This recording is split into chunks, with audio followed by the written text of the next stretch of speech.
Over a half-century ago, Canadian professor and philosopher Marshall McLuhan wrote one of the most influential books on media theory ever. Understanding Media introduced a number of ideas and phrases that we now see in the commonplace. Hot and cool media, global village, and of course, the medium is the message. He is credited with predicting the emergence of the World Wide Web 3 decades before its invention. In McLuhan's understanding, the terms medium, technology, and media are all interchangeable. The subtitle of his book, The Extensions of Man, states that any technology, and therefore medium and media, is effectively an extension of the bodies in consciousness. For example, when I'm driving, the car is an extension of myself. Its boundaries are now my own. My awareness must now take its full size and power into consideration. This also includes smartphones, in which people walk around unaware of their environmental boundaries because their consciousness has been consumed by a device, where the technology ends and the I becomes hazy.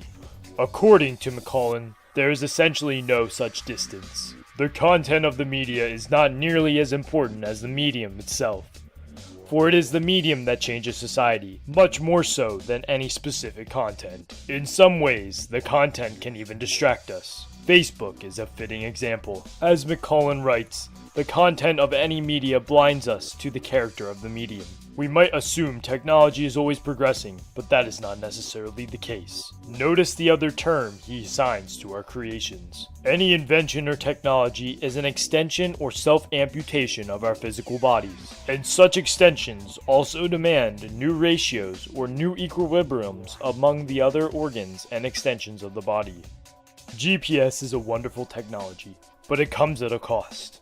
Its long-term effect on our memory and visual systems force us to confront its true value. Studies have shown that the more you use maps, the smaller your hippocampus, or your brain's memory center, is. You are now the only landmark, which is quite useless if you have no idea where you actually are. Don't misunderstand.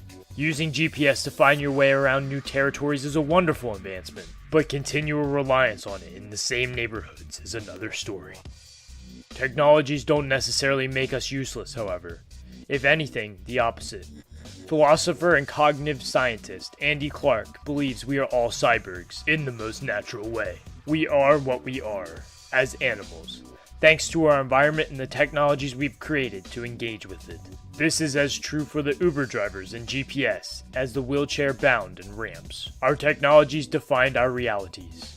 As Clark expresses when co-writing a famous paper with Australian philosopher Dave Chalmers that expanded the definition of the mind beyond the body. While Clark appears more optimistic about the medians than McLuhan, he recognizes that the dark side of, say, algorithms and the invasion of privacy. Yet overall, he feels that such radical honesty promotes liberalism and democracy, a theory being tested in the age of social media. Essentially, he is saying that you should be able to defend the reality that you've constructed. The problem is, at least in digital space, is we are not always engaging with the environment, whose boundaries we understand, making us vulnerable in a way we've never quite experienced.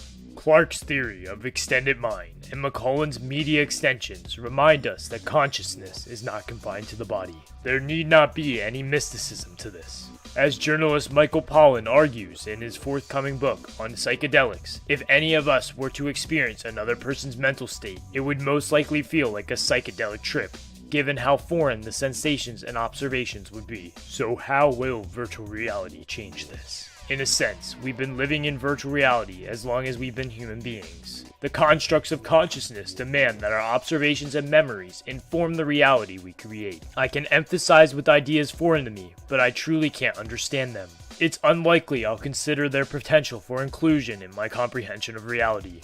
You do not need to be physically removed from someone to understand how important environment is. Simply observe the next person you follow that's staring at their phone. They never walk in straight lines. Their cadence is off. They often stop randomly and bump into objects or people, when in reality, this shared reality we occupy in a social space snaps them back to attention. You can recognize the attentional lag in their eyes, at least for a brief moment before they return to their phones. The society we inhabit affords certain luxuries, such as not having to pay attention, But is this really a valuable trade-off? As of now, the virtual realities we enter are constructed by other minds. The experience might feel personal, but the contours of the environment are completely new.